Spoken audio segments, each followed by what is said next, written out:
오늘로써 주기도문 강해는 이제 마무리하겠습니다. 오늘 제목이 유혹과 시험인데요.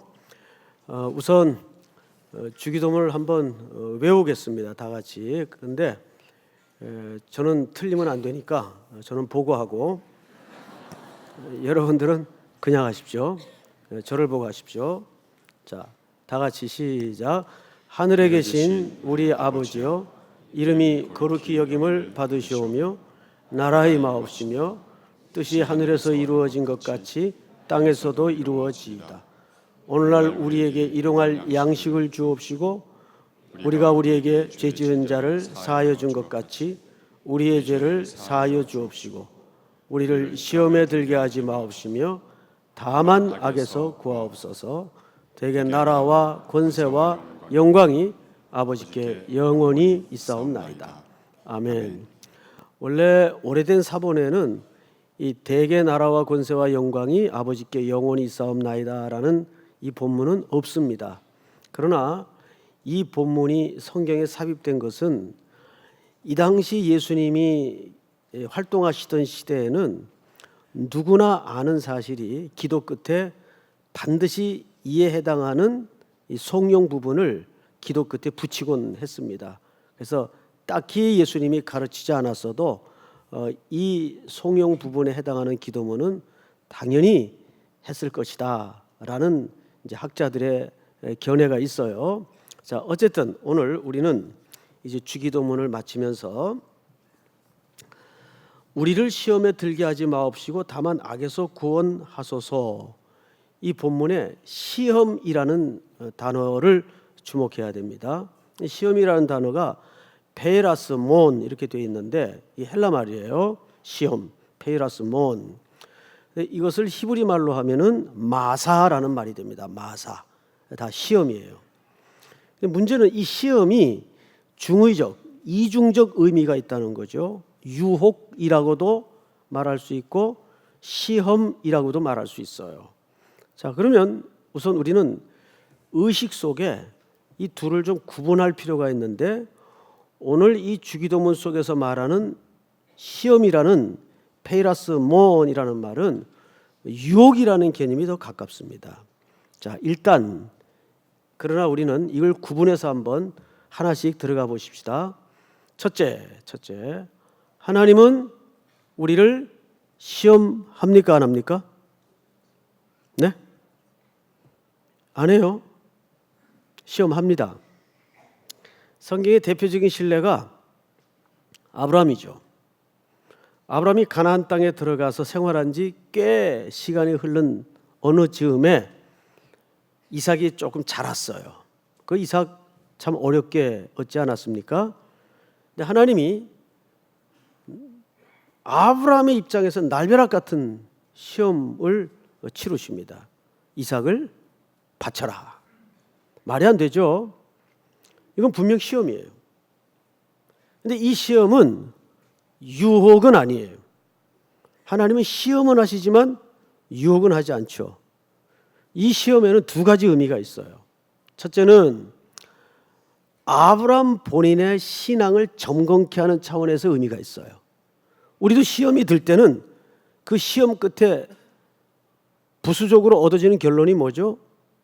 내 신앙이 이쯤 와 있구나. 또는 이 정도밖에 안 되는구나. 자기가 점검이 되고 확인이 돼요. 근데 또 하나의 시험이 갖는 의미가 있습니다. 첫째는 테스트적인 면이 있고 그리고 두 번째는 교육의 차원의 의미가 있어요. 우리 대한민국 남자들이면 다 군생활을 합니다. 짧게든 길게든 군생활을 하죠. 훈련을 받다 보면 제일 어려웠던 게 기억에 뭐가 있습니까, 여러분? 남자분들 한번 생각해 보세요. 제 경우는 한 3가지 정도가 있는데 제일 힘든 게 선착순이에요. 사람 죽입니다, 진짜. 선착순 너무 힘들죠. 그다음에 구보입니다. 20kg 되는 군장을 메고 요즘 같은 그 뜨거운 태양 아래 쩍쩍 덜러붙는 아스팔트 길을 한번 군화 신고 걸어가 보세요. 걷기만 합니까? 뛰기도 합니다. 뛰어요. 게다가 저희 때는 그 M1 소총이라는 미군이 그 쓰다 버리고 간 긴 게 있어요. 엄청 무거워요. 그걸 저같이 작은 사람이 그 앞에 총 해가지고 들고 뛰면 장난 아니죠. 진짜 어려운 게 있어요. 그걸 다 메고 이고 산악 훈련을 합니다. 가끔. 그러면 이제 훈련 받다가 무슨 생각까지 들어오냐 하면 실제 야 이러다 죽을 수도 있겠다 라는 생각이 들어요. 정말 그 무게를 메고 산악을 오르면 허파가 나왔다 들어갔다 나왔다 들어갔다 합니다. 그런데 그 훈련이 다 마쳐질 즈음에 우리 신체 조건은 어떻게 변하던가요? 다리에 알통이 배기고 근육이 씌워지고 심장이 무쇠같이 되는 거예요. 튼튼해지는 거예요. 그 이후에는 어떤 격전도 어떤 훈련도 넉넉히 여유롭게 소화할 수가 있는 겁니다. 그것이 시험이라는 훈련을 통과한 끝에 얻어지는 교훈이에요. 유익이에요. 하나님은 그런 차원에서 하나님의 사랑하는 자녀들을 시험하실 수가 있어요. 근데 여러분 그 시험에는 또 하나 이유가 있어요. 뭐하러 우리를 그렇게 온전하게 만들어 놓으실까? 이 죄악과 유혹으로 가득한 세상 속에서 빛으로 소금으로 살라는 하나님의 시대적 명령이 담아져 있기 때문입니다. 우리 그냥 구원시키기만 위해서 목적으로 우리를 부르신 게 아니거든요. 너희는 이 땅에 빛이 되고 소금이 되라. 그래서 더 힘겹고 더 연약한 자를 일으키고 세우고 격려하고 위로하고 너의 착한 행실을 통해서 너의 선험적 경험을 통해서 하나님께 영광을 돌리게 하라의 목적이 있는 거예요. 여러분 자기가 겪어보지 않고 경험하지 않으면 절대 남을 격려하거나 진실이 위로할 수가 없어요. 제가 최근에 본 다큐 중에서 거기 유명 인물들이 안 나옵니다. 그냥 보통 사람들, 어디서나 흔히 만날 수 있는 사람들이 주로 등장을 해요. 강원도 두메산골에 삼형제가 살고 있었어요. 이제 며칠 카메라가 그분들을 쫓아다니면서 찍는 겁니다. 제일 막내가 97세, 둘째가 100세, 셋째가 그 제일 큰 형이 106세, 올해 나이로 106세. 장난 아니죠? 아주 특별한 집안이에요. 근데 제일 큰 형인 106세 할아버지가 지금도 허리가 하나도 굽어지질 않았어요. 꼿꼿해요. 그리고 눈 오면 삽 들고 나가서 눈 치워요. 그리고 집안 일하시고 인터뷰를 하시는데 카랑카랑하고 쩌렁쩌렁해요. 음성이 젊은이 못지 않아요. 명절 이제 설날이 됐는데 다들 근처에 살아요. 그래서 이제 제일 큰 형님 댁으로 모여서 세배를 합니다. 100세 둘째 동생이 106세 형님한테 절을 해요. 세배를 드려요. 진풍경이죠. 근데 이제 건강이 막내가 제일 안 좋아요. 97세. 사실 안 좋을 나이죠. 97세면. 에? 여러분 100세 가까이 되면 사실 어른들 세계에서 이런 얘기를 해요. 관 안에 있으나 관 밖에 있으나 똑같다 그래요.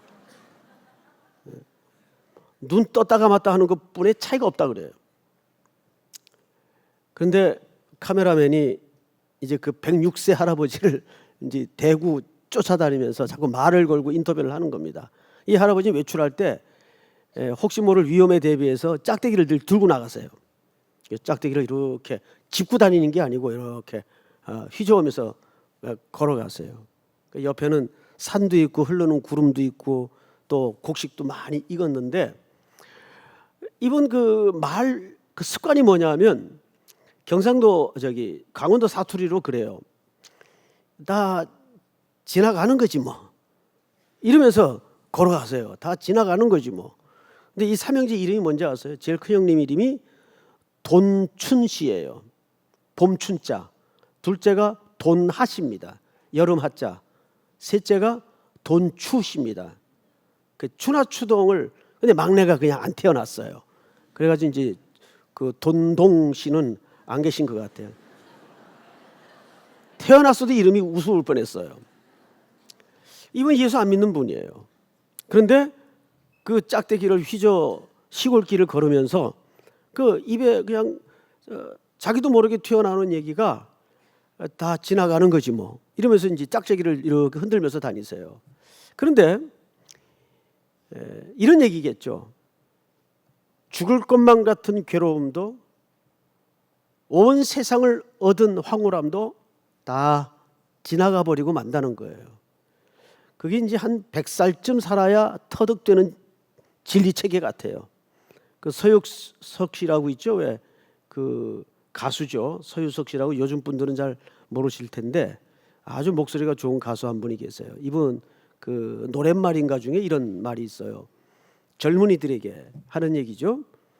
넌 늙어봤냐? 난 젊어봤다. 이런 가사가 있어요. 사람은 겪어야 남에게 진짜 위로가 됩니다. 그래서 예수님은 천상에서 우리를 구원하신 것이 아니라 이 땅에 육신의 몸을 입고 오셔서 히브리 기자가 뭐라 그러죠? 그는 우리를 체휼하지 못한 분이 아니요 우리가 겪는 모든 눈물과 고난을 다 겪고 체휼하셨기에 우리를 위로하실 분이라고 얘기를 합니다. 우리를 시험하셔서 온전하게 하시는 가장 중요한 이유는 이 땅에 빛으로 소금으로 살도록 하기 위해서 시험하시는 거예요. 자, 그런데 오늘 진짜 본론에 들어가서 두 번째 주제는 뭐냐면 유혹이라는 데 문제가 있어요. 유혹. C.S. 루이스라는 분 여러분 많이 들으셨죠? 이분이 그 인간의 삶의 중요한 전제를 시험투성이다. 또 다른 말로는 유혹투성이를 전제해야 된다. 그런 말을 그의 책에다가 합니다. 자, 그런데 오늘 본문에 이런 단어 하나가 눈에 띕니다. 뭐냐면 다만 어디에서 구원하소서? 악에서 구원하소서. 악. 이 악이라는 말이 투 포네로우라는 단어를 써요. 근데 이걸 문법적으로 이제 우리가 조금 분석을 하고 결정을 하고 지나가야 됩니다. 왜? 설이 분분하기 때문에. 두 가지 설이 있어요. 이걸 악이라고 번역하는 우리말에도 악이라고 번역이 됐죠. 악이라고 번역하는 계층이 있어요. 또 하나는 악한 자라고 번역을 해요.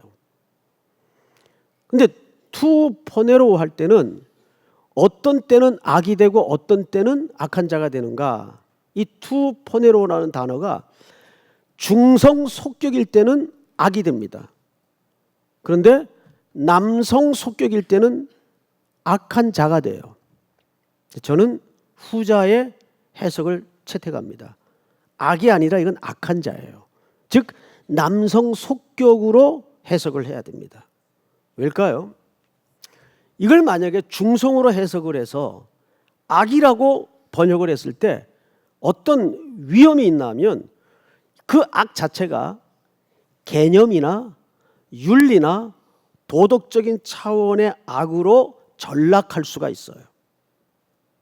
중성으로 해석을 할 때는. 그러나 이것을 정확히 남성 속격으로 해석을 할 때는 악한 자가 됩니다.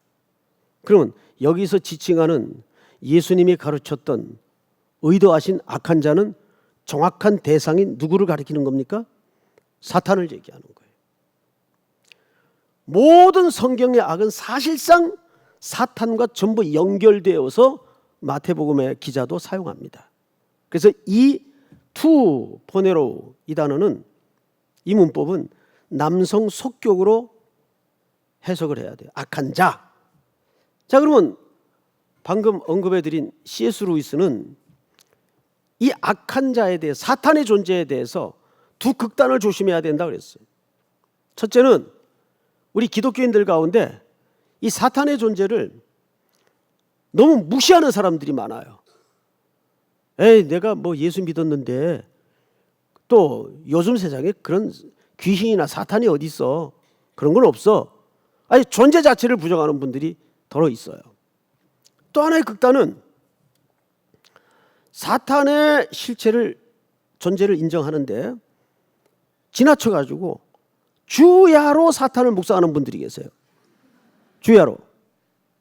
이것도 잘못됐다는 거죠. 이쪽에서 또 극단으로 가다 보니까 그쪽에 하나의 신학 체계를 만들어서 귀신론이라는 그 신학 체계 안에서 아주 잘못된 이론을 가리키는 분들이 있어요. 모든 이 땅의 불합리는 전부 귀신의 장난이라는 거죠. 심하면 감기도 귀신 때문에 걸리는 것이고 연필 깎다가 손 베는 것도 귀신의 장난이고 그 지가 잘못한 건데 또 지가 건강관리 잘못해서 걸리는 건데 전부 귀신한테 책임을 떠넘기는, 그래서 귀신들이 굉장히 억울해한다는 뒷소문이 있어요. 잘못된 거죠. 그러면 우리 입장에서는 어떤 정리를 가지고 이 본문을 봐야 될까? 첫째, 질문으로 여러분들이 답을 갖도록 하겠습니다.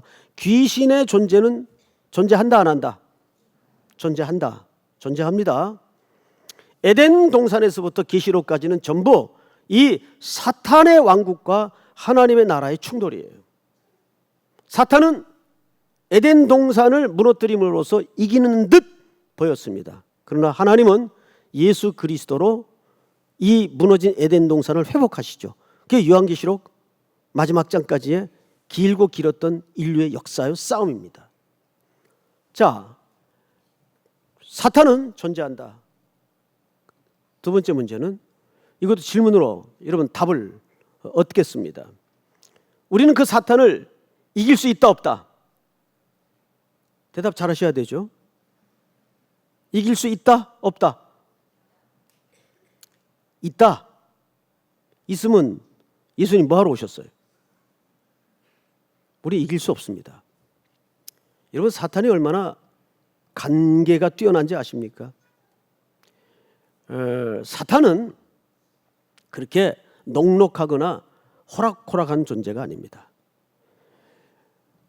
그래서 예수님이 오셔서 사탄의 머리를 부수어뜨린 겁니다. 어디에서? 십자가 위에서.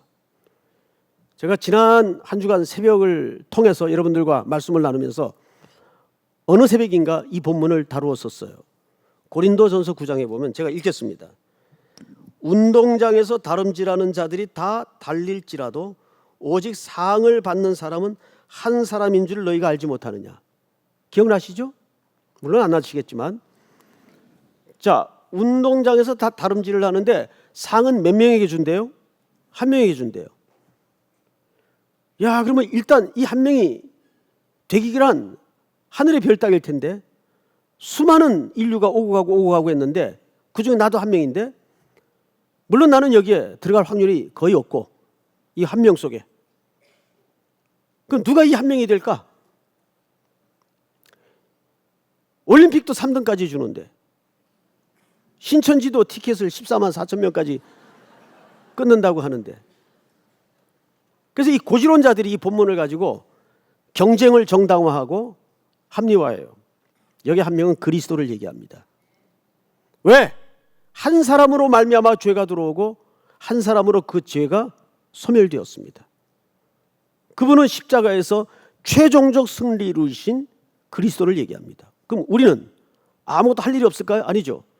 우리는 그 그리스도 안에서 그리스도를 바라보고 그리스도를 믿는 믿음의 경주를 해야 됩니다. 그분이 이미 이루신 승리 속에 우리를 끼워주시는 거예요. 여기서 말하는 한 사람은 그리스도를 얘기해요. 자, 그러면 이제 더 나아가서 이 유혹은 어떤 상황 속에서 벌어지는가? 그리고 두 번째는 결론으로 우리가 유혹을 어떻게 극복할 수 있는가? 한 5가지 본문을 열거해 가면서 주기도문 7차례 대장정을 마무리할까 합니다. 우선 예수님도 시험을 받았어요. 그렇죠? 예, 근데 예수님이 시험 받을 때 상황이 어땠나요? 40주야를 허기졌을 때 시험을 받았어요. 잘 생각해 보세요. 그래서 우리 흔히 예수님이 육체적으로 시험을 받을 만한 연약함에 있었기 때문에 마귀가 시험을 했다? 그럴까요? 아닙니다. 마귀가 처음에 예수님에게 들이밀었던 시험은 뭡니까? 돌을 가지고 떡덩이를 만들라는 시험이었어요. 이게 왜 예수님한테 시험이죠? 배고프니까? 아닙니다. 그것을 할 수 있었기 때문에 시험입니다. 만약에 사탄이 송태근이한테 돌멩이 갖다 놓고 너 이거 떡덩이 만들어봐 그러면 저한테는 아무 시험이 안 돼요. 어차피 전 떡 가지고도 떡을 못 만드는데. 그렇잖아요. 그게 무슨 나한테 시험이 되겠어요. 근데 예수님은 그것을 할 수 있었기 때문에 시험이에요. 자, 따라서 합니다. 사탄은 디테일하다. 사탄은 항상 우리 것을 빼앗아감으로써 우리를 넘어뜨리는 자가 아니에요. 사도 바울도 매 맞고 굶주리고 도망다니고 할 때는 시험에 들지 않았어요. 더 그리스도께 매달렸죠. 그런데 그가 진짜 넘어졌을 때가 언제인지 아십니까? 그건 나중에 좀 설명을 할게요. 우선 예수님의 이 시험의 본질은 그것이 왜 시험이었을까? 할 수 있었기 때문에 시험이라는 거죠. 다윗이 언제 넘어지죠? 정점을 찍었을 때 넘어집니다. 모든 국가의 기운이 최고 정점을 찍었을 때 다윗은 넘어져요. 자, 보세요. 그때는 전쟁이 일어났을 때입니다. 이제 다윗이 직접 전쟁에 나가지 않아도 될 만큼 나라가 컸어요. 그래서 그는 출정하지 않죠. 그리고 궁궐에 남아서 중동의 그 특유의 시에스타, 낮잠을 자다가 저녁 무렵 일어납니다. 그리고 바람을 쏘이러 옥상을 거닐다가 못 볼 것을 보게 됩니다. 부하나가 그 여인의 신분을 밝히죠. 알아보니 가장 충성스러운 장군인 우리아의 아내입니다. 정보까지 알았어요. 다윗이 이때 어떡하죠? 태도가 데려와라. 이게 왜 가능할까요? 모든 걸 할 수 있었기 때문에. 에? 다윗은 여기서 넘어진 이유가 뭐냐면 모든 걸 할 수 있었기 때문에 넘어져요. 여러분, 제가 자주 쓰는 표현이긴 합니다만 사람이 시간 남고 돈 생기면 뭐 한다고요? 죄받고 짓질 않아요. 이게 다윗의 신뢰입니다. 그때 다윗이 쫄병 수준에 있었다면 그 범죄를 감히 꿈이라고 꿨겠어요? 아닙니다. 언감생심, 상상도 못하죠. 그런데 모든 걸 할 수 있었기 때문에 넘어진 거예요. 게다가 그 범죄를 은폐하기 위해서 무슨 짓을 합니까? 자기가 할 수 있는 고난으로 우리아를 최고의 격전지 청파동 쪽에다 배치를 해요. 그래서 우리아가 청파동에서 죽습니다. 간음과 살인이 동시에 터진 사건이에요. 할 수 있는 게 시험이에요. 그리고 또 시험은 언제 찾아오는지 아세요? 항상 승리의 단 열매 끝에 사람의 의의를 부추겨서 시험은 찾아와요. 사울이 왕이 된 다음에 첫 번째 명령이 뭡니까? 너는 가서 아말렉을 진멸하라. 대승을 거둡니다. 병력을 끌고 가서. 그리고 그 전쟁을 명령하실 때 하나님이 아주 디테일하게, 사탄이 디테일하다면 하나님은 더 디테일한 분이에요. 숨 붙어 있는 건 다 죽여라. 승리 후에 그 진멸해야 될 짐승들 가운데 살진 놈을 남겨둡니다. 사무엘이 추궁하니까 뭐라고 답하죠? 제사 지낼 때 제물로 쓰려고 남겨뒀습니다. 난 그거 진심이라고 봐요. 문제는 그 진심이 문제라니까요. 항상 신앙과 종교는 과잉됩니다. 언제 사람들이 실수하는지 아세요? 넘어지는지 아세요? 잘하려고 할 때. 그래서 신앙은 잘하는 게 중요한 게 아니라, 내가 잘하고 싶은 게 중요한 게 아니라 하나님의 뜻대로 하는 게 중요합니다. 사울은 잘하려고 했어요. 집에서 애들 사고 칠 때 언제 사고 쳐놔요? 엄마 아빠 안 계실 때 뭔가를 좀 기특한 생각이 들어서 잘하려고 할 때 애들은 엉뚱한 짓들을 많이 해놔요. 똑같습니다. 신앙은 과잉이 되고 과열이 됩니다. 그래서 항상 하나님의 온전하시고 선하신 뜻을 분별하는 것이 가장 중요해요. 얼마나 열심히 달렸느냐가 중요한 게 아니고 그 열심히 바른 방향성을 갖고 있었는가, 이게 더 중요하다는 얘기죠. 그렇다고 해서 열심이라는 동목이 신앙생활 속에 무의미하다는 말이 아니에요. 열심을 내라 그랬어요. 성경은 오히려 그 열심이라는 것은 하나님께 집중하는 열망을 얘기하는 겁니다. 내 열심이 아니고. 자, 우리는 신약으로 넘어가서 바울의 경우를 한번 예를 듭시다. 아까 언급만 한 바울, 언제 넘어졌나요? 그가 다메섹에 복음의 포로가 된 이후에 그는 참 모든 걸 다 잃어버리고 고난을 많이 당했어요. 그땐 그는 더 하나님께 매달렸고 그리스도께 집중했어요. 그런데 사도행전 16장쯤 가서 그는 실수합니다. 저 아시아 쪽으로 복음을 전하러 다니는데 주로 동족 흩어져 있는 디아스포라 히브리인들에게 복음을 전해요. 근데 그 사역이 너무 잘 되는 거예요. 날마다 사람의 수가 더하는 겁니다. 야, 이거다. 잘 되는 게 하나님의 뜻인 줄 착각하는 사람들이 많아요. 안 그렇거든요? 성령을 통해서 2번씩이나 하나님이 틀어막지만 눈치 못 채고 고집을 꺾지 않아요. 계속 아시아 쪽으로 밀어붙입니다. 그러자 배를 타기 전날 밤 하나님께서 할 수 없이 아직 하나님의 말씀인 계시가 완성되지 않았던 때이기 때문에 계시의 한 수단이었던 환상이라는 방식으로 그 길을 막습니다. 마게도냐 사람 하나를 보이셔서 건너와 우리를 도우라는 환상을 보여줍니다. 그제서야 바울이 이런 얘기를 합니다. 하나님이 우리를 마게도냐로 와서 복음을 전하라고 부르신 줄로 인정함이로라. 그 인정이라는 말이 70인역에 나오는 단어인데 쉰비바조, 즉 그 말은 이런 뜻입니다. 격렬한 논쟁 끝에 내가 하나님께 설득당했다는 뜻입니다. 진짜 비전은 뭐예요? 환상을 보는 게 아니라 하나님께 설득당하는 게 진짜 비전이에요. 거기서 보여준 그 비전이 영어로 비전이라고 번역이 되어 있어서 우리가 오해를 해요. 즉, 그 비전은 말로 해서 안 되니까 하나님이 사용하신 비상한 수단이에요.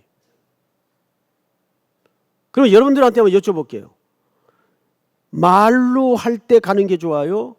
비상한 수단을 보고 가는 게 좋아요? 어느 게 나은 거예요? 근데 왜 자꾸 그런 환상 보여달라고 그래요? 얼마나 말씀들을 안 들으시려고?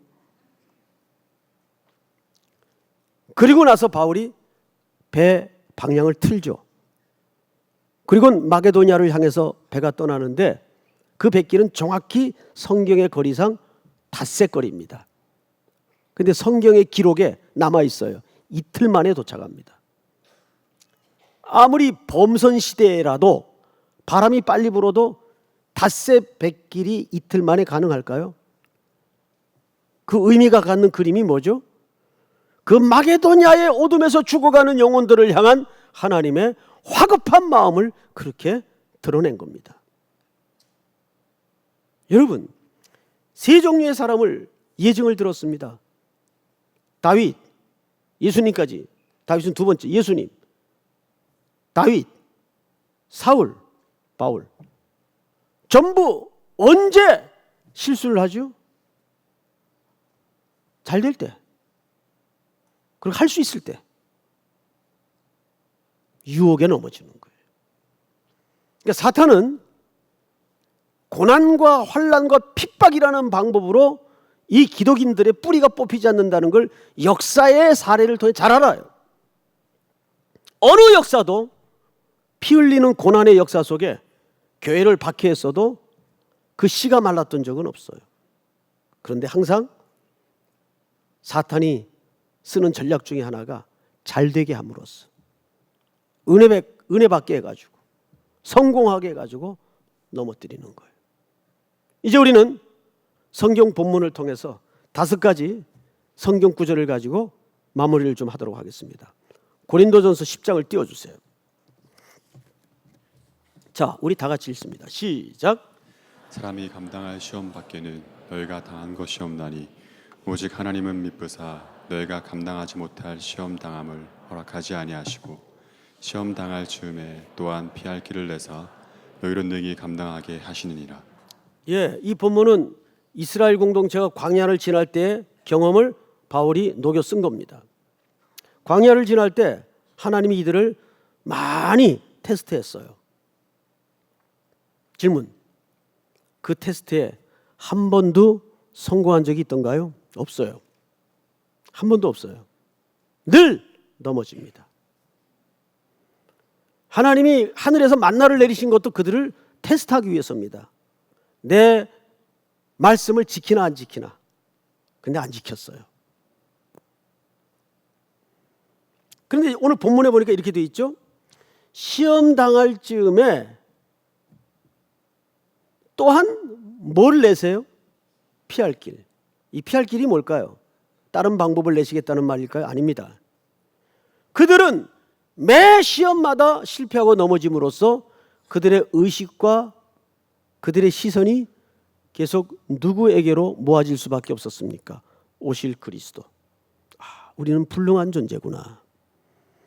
우리는 어찌할 수 없는 존재구나. 10번 넘어져서 깨닫는 게 뭐죠? 일어나면서 난 또 넘어진다. 이거 깨닫고 일어나는 거예요. 그래서 온 인류가 피할 길은 그리스도밖에 없어요. 그래서 예수라는 이름을 가진 여호수아가 이 백성들을 끌고 가나안으로 선두에 세워져서 들어가는 겁니다. 믿습니까? 자, 2번째 본문 띄워주세요. 마태복음 다 같이 시작. 시험에 들지 않게 깨어 기도하라. 마음에는 원이로되 육신이 약하도다 하시고. 자, 마음은 원이로되는 알겠는데 육신이 약하다는 말이 뭘까요? 생물학적인 건강에 안 좋은 사람을 얘기하는 걸까요? 이건 그 얘기가 아닙니다. 여기서 뿐만 아니라 성경 전체에서 육신이라고 얘기할 때는 이 피지컬한 면을 얘기하는 게 아니라 사실은 하나님과 반대되는 모든 세계와 가치관을 얘기합니다. 자, 이 육신으로 상징된 성경상의 종족이 하나 있었어요. 아말렉입니다. 모세가 이스라엘 백성들을 데리고 홍해를 건너 광야에 딱 첫 발을 내디뎠을 때 제일 먼저 맞닥뜨린 시비를 걸고 들어온 민족이 아말렉입니다. 자, 그럼 잘 보세요. 구조를. 그 아말렉은 홍해를 건너기 전에 만난 대적입니까? 건넌 후에 만난 대적입니까? 건넌 후에 만난 대적이에요. 건넌 것과 건너지 않은 것의 차이가 뭐예요? 홍해를 건넜다는 것은 그리스도의 보배로운 피로 구속함을 입은 하나님의 자녀란 뜻입니다. 맞죠? 그런데 전쟁이 들어와요. 그런데 싸움이 벌어져요. 이게 맞는 거예요. 내 안에는 아직도 옛사람의 희미한 그림자와 나누었던 정이 있어요. 정이. 익숙함이 있단 말이에요. 달콤함이 있단 말이에요. 이 그림자를 잘라내지 못하고 떨쳐내지 못하고 계속 지분거리는 거예요. 이 싸움은 매일 우리의 의식과 삶 속에 벌어지는, 일으키는 싸움이어야 맞습니다. 이게 아말렉이에요. 이게 육체예요. 이걸 기도하라는 거죠.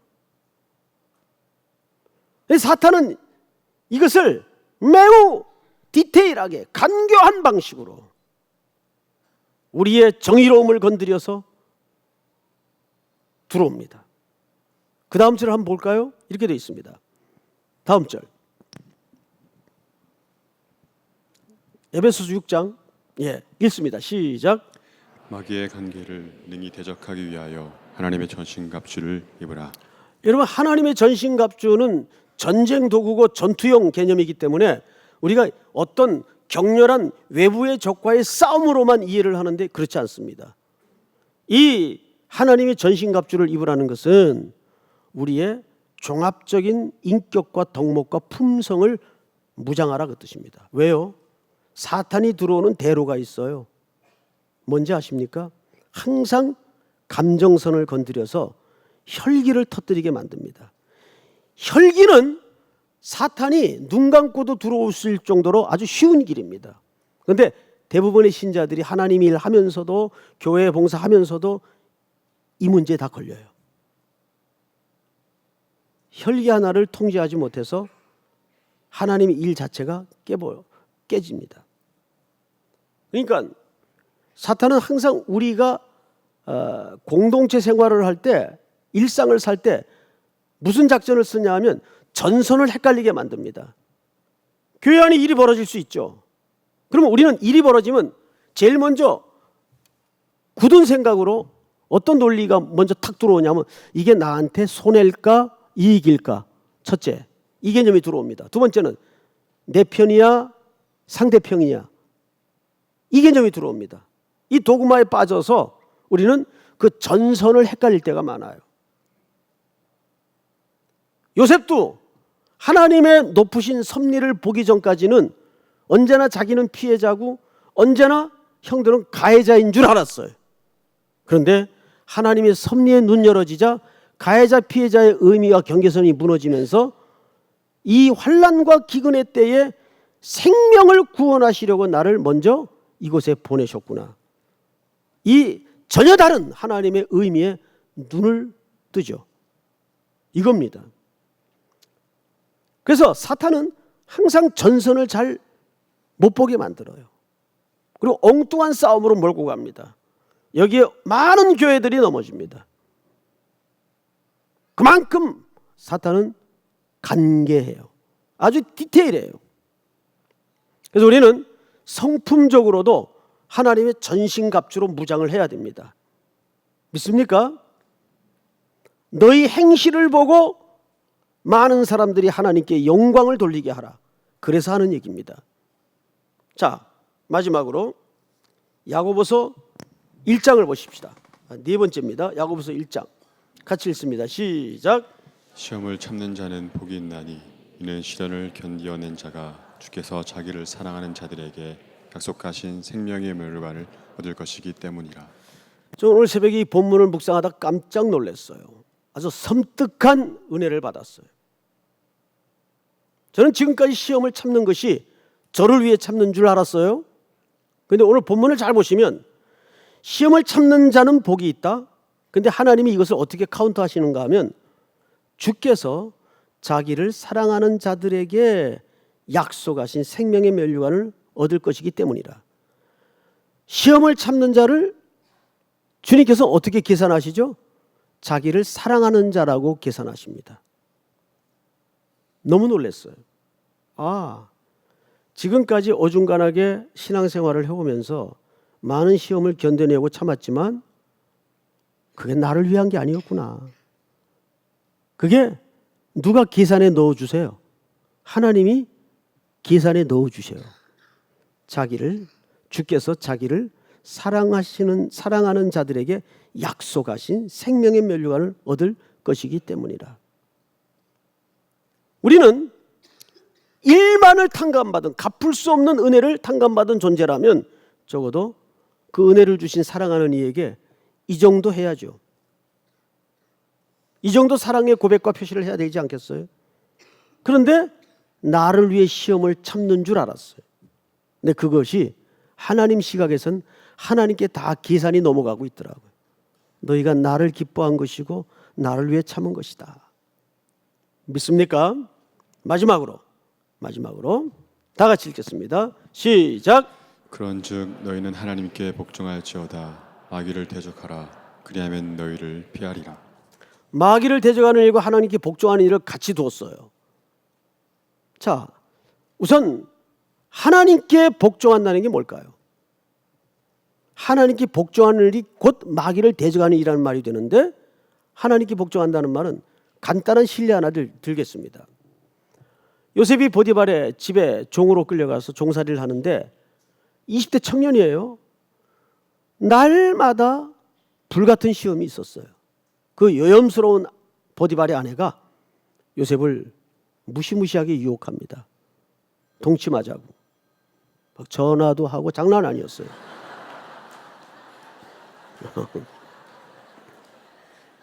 그런데 그때 요셉이 뭐라 그래요? 이 주인 어르신 알면 큰일 납니다. 난 죽습니다. 그랬나요? 아니에요. 내가 어찌 하나님 앞에 득죄하리요. 내가 어찌 하나님 앞에 득죄하리요. 항상 요셉의 시퍼런 시선은 누구의 통치 밑에 있었다는 얘기죠? 하나님의 통치. 믿습니까? 이것이 마귀를 힘있게 대적하는 일입니다. 하나님께 집중되어 있고 그분만 사랑하는 열렬한 마음이 식어지지 않으면 마귀는 사각지대예요. 이건 보이질 않아요. 근데 자꾸 이쪽이 달콤하게 여겨지고 이쪽에 자꾸 관심이 가고 그러다 보니까 자꾸 이 어중간한 상태에서 지척거리다가 넘어가는 거죠. 철저하게 하나님의 통치와 그분의 사랑 앞에 복종하여 또 한 주도 승리하는 여러분들이 될 수 있기를 축복합니다. 우리 다 일어나십시다. 세상의 유혹 시험이 찬양하십시다.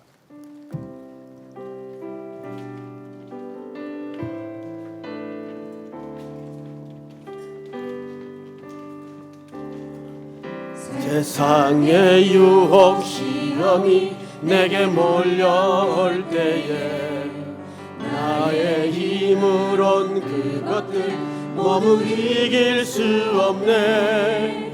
거대한 폭풍 가운데 위축된 나의 영혼 어찌할 바를 몰라 헤매이고 있을 때 주를 찬양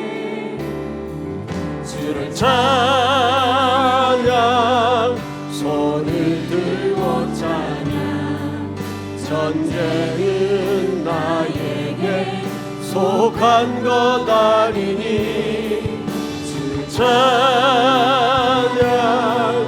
손을 들고 찬양 전쟁은 하나님께 속한 주위를 둘러보면 아무도 없는 듯 주위를 둘러보면 아무도 없는 듯 믿음의 눈을 들면 보이는 분 계시네. 지금도 내 안에 역사하고 계십니다. 역사하고 계시는 사망과 어둠의 권세 물리치신 주를 찬양. 우리 손을 들고 찬양 손을 들고 찬양 전쟁은 나에게 속한 것 아니니 속한 것 아니니 주 찬양 손을 들고 찬양 전쟁은 하나님께 속한